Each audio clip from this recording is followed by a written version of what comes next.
Tonton video ini sampai selesai agar Anda tidak gagal paham.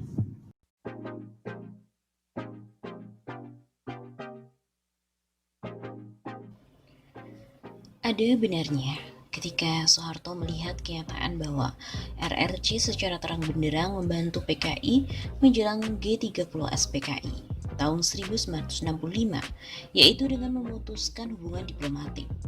Lalu disusul dengan kebijakan pengawasan dengan ketat terhadap WNI keturunan, antara lain tidak boleh main politik. Bagaimana kebijakan itu dilaksanakan di lapangan? Tidak jelas, mungkin lewat jaringan intelijen. Orang-orang keturunan ini memang gawat. Ada yang setia kepada Republik, ada yang membenci, dan ada pula yang separuh-separuh. Sekalipun semuanya mencari nafkah di bumi pertiwi. Yang tidak suka kepada Republik dan pribumi adalah mereka yang menganggap lebih tinggi derajatnya. Mereka itu keturunan Tartar yang kalah perang melawan Raden Wijaya pada tahun 1200-an dan menjadi tawanan perang, lalu dipaksa ikut membangun Majapahit. Mereka dendam dengan orang-orang pribumi.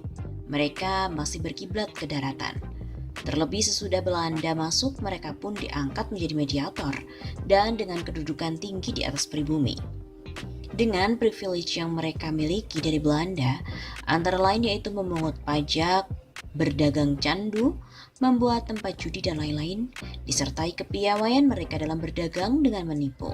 Mereka pun menjadi kaya raya. Mereka pandai dengan menyembunyikan kekayaan mereka, yaitu dengan menyimpan harta dan hidup bersahaja. Mereka pun saling tolong-menolong dan percaya di antara sesama saja.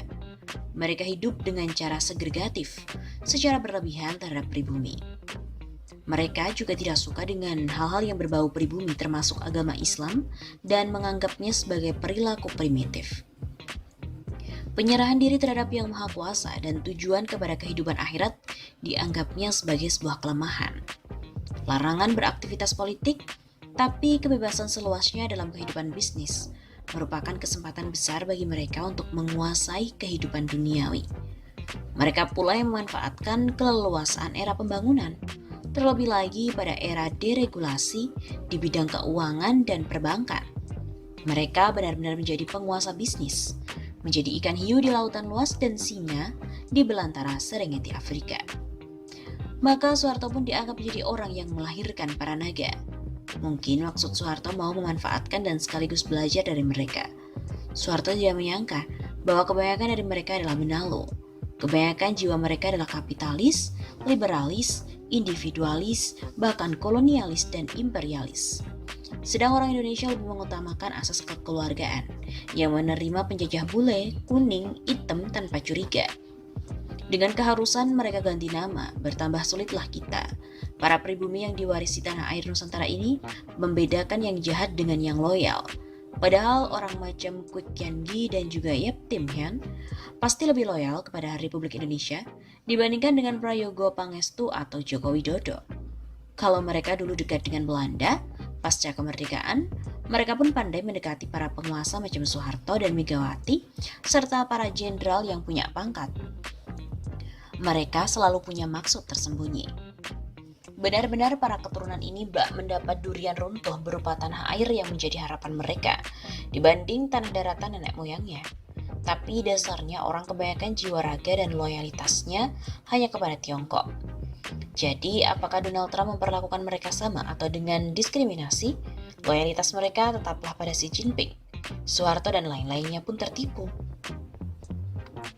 Di Indonesia, Soeharto dan para pembesar kita seharusnya melakukan kebijakan yang highly selective. Ini adalah bagian dari national security yang sama sekali diabaikan di Indonesia selama 75 tahun merdeka. Padahal negara-negara di Eropa dan Amerika menerapkannya dengan amat sangat baik, yaitu selama ini dengan memperlakukan white supremacy dan Christian supremacy. Tapi kiranya sudah agak terlambat bagi kita. Kebanyakan dari para anak turunan dari Tartar ini sudah bersimah rajalela, menjadi amat sangat liar dan juga berbahaya. Republik ini sepertinya sudah terjajah, mirip bangsa Palestina yang dijajah Israel yang sekarang menjadi negara Yahudi. Penjajah Inggris pula lah yang membawa mereka tempat berteduh dari panas dan hujan. Seperti kita menerima para keturunan, puluhan, ratusan lalu ribuan orang-orang Yahudi berdatangan mulai tahun 1915. Awalnya mulut mereka manis, Tapi ketika Inggris meninggalkan Timur Tengah, mereka meninggalkan pula persenjataan lengkap bagi para Yahudi. Mereka menjadi angkara. Dalam waktu relatif pendek, mereka menguasai bisnis, perdagangan, industri, dan keuangan para Arab Palestina. Mereka pun mulai merampok tanah-tanah Palestina. Persis seperti kelakuan Ciputra, Sumarecon, Sinarmas, Agung Podomoro, Sedayu, Lipo, dan lain-lain. Lalu pada hari yang awalnya disepakati sebagaimana hari, yaitu Yahudi dan juga Arab Palestina berjanji untuk hidup berdampingan, ternyata menjadi hari deklarasi kemerdekaan Israel pada tahun 1948. Masyarakat Palestina yang mayoritas Muslim tertipu. Pada hari itu orang-orang Palestina mulai diusir dari tanah airnya. Ada 600.000 yang dipaksa hijrah ke Suriah, Jordan, dan Lebanon, dan juga mereka dilarang pulang kembali. Itulah hari naas bangsa Palestina, hari penyesalan, hari yang amat menyedihkan, hari katastrofik, hari malapetaka, hari Al-Nakba, yang selalu diperingati dengan tangis dan air mata. Sejak hari itu, segala perjuangan bangsa Palestina untuk kembali berdaulat di tanah airnya selalu gagal. Presiden Harry S. Truman dan Amerika Serikat sehari kemudian mendukung terbentuknya negara Israel itu, lalu Inggris, Perancis, dan seluruh Eropa. Ribuan nyawa dan banjir darah yang mengalir dari bangsa Palestina yang berjuang untuk berdaulat kembali dibalas dengan semakin sempitnya wilayah Palestina. Demikian pula perang tahun 1967 yang merupakan perang koalisi para Salibi bersama dengan Israel melawan koalisi Islam bersama bangsa Arab, semakin menempatkan Palestina menjadi bangsa terjajah. Dengan tanahnya tinggal secuil sampai hari ini. Akankah Republik Indonesia dilindas dalam 3 hari seperti yang dibilang oleh Gatot Nurmantio?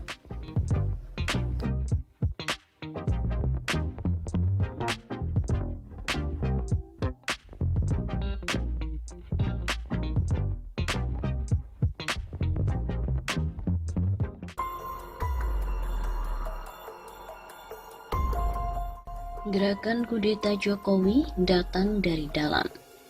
Dua isu menarik mengemuka usai Direktur Eksekutif Lembaga Pemilih Indonesia, Boni Hargens, menyebut ada pihak dari dalam yang ingin mengkudeta Presiden Joko Widodo dengan memanfaatkan situasi pandemi corona.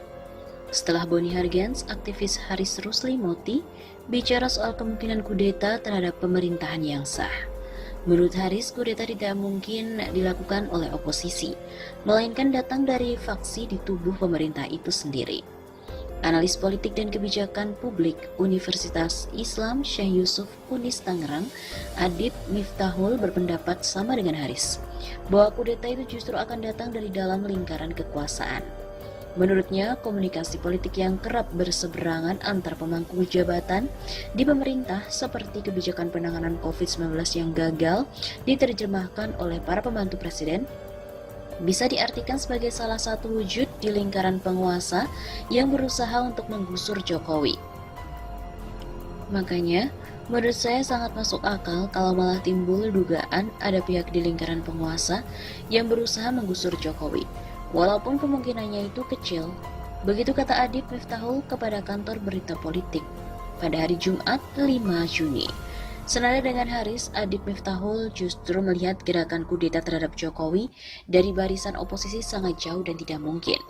Alasannya, sosok dari simbol oposisi yakni Prabowo Subianto telah bergabung ke dalam pemerintah, bahkan seluruh narasi dan sikapnya sudah sangat sejalan dengan pemerintahan Jokowi. Simbol oposisi itu, sambung Adib, kemudian bergeser ke Gubernur DKI Jakarta Anies Baswedan. Namun dia melihat Anies tidak mungkin melakukan perebutan kekuasaan di luar aturan yang ada di dalam konstitusi atau kudeta. Memang kalau ada arah kepada kudeta, itu walaupun saya bilang kecil kemungkinan terjadi dari lingkaran kekuasaan. Masuk akal dari faksi pemerintah itu sendiri. Karena kalau kita lihat banyak pertentangan komunikasi politik.